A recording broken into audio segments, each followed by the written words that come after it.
ba vào đây này là sạ một sân này quạt thật đấy à để này nha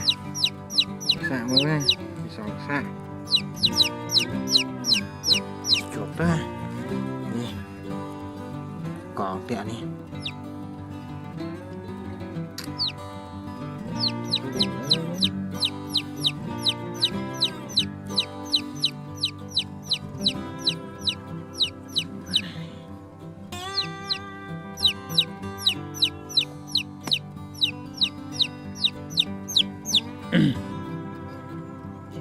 săn dùm ấy ở đây với cồn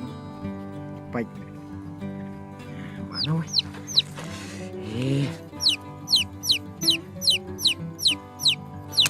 ai da bán đâu ấy kia ai da mua chồng bông thời rồi cái thời vui từ mùng quế này nào bạn cùng mòn luôn quê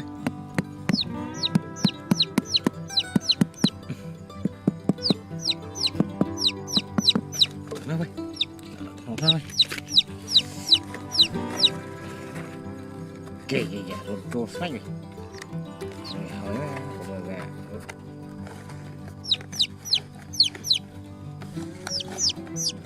quay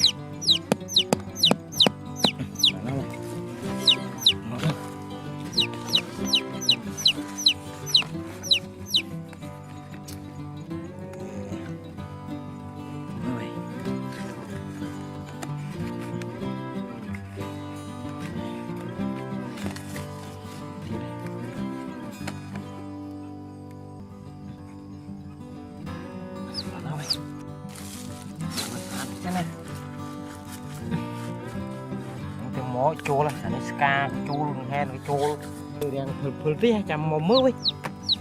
dục slop vào đang mưa đang bàn buộc bàn cài ní đồ cuốn món đưa dùng giống với mỏ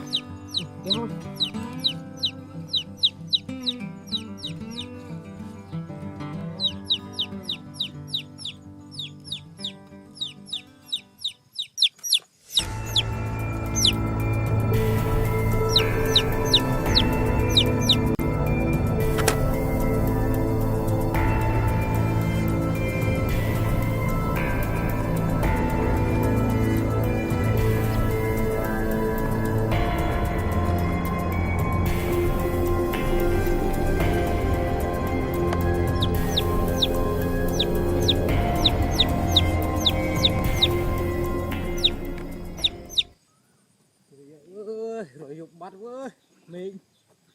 anh cũng mơn tiền thấy sao mẹ đã tăng pi phần lâm mà nào trời dạo ơi mưa ngay à còn một phần bắt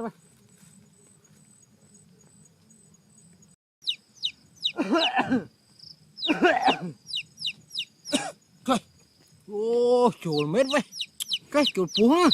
ô plei chuột pú mét vậy pú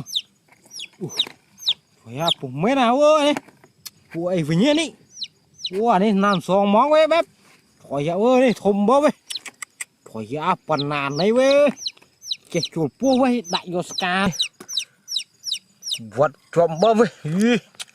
phải à này có thôi thằng mấy không đợi sao vậy ở con ngõ gì mà hal bó apa này chứ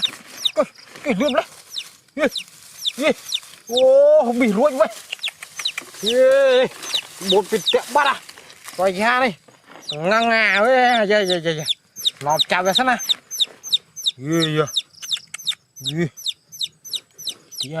này lô đây phun đấy đi coi ra phần nàn đấy á thùng bó vậy chuột pu vậy hơi bạn pu sáng sớm pu sen nàn sòng ngồi đấy à tụt tiệt sẵn này mới còn món sẵn này ô hạt ấy với còn món đây đạn chót vía đạn luồng vía chót mò đấy vậy anh ấy tốt đéo ấy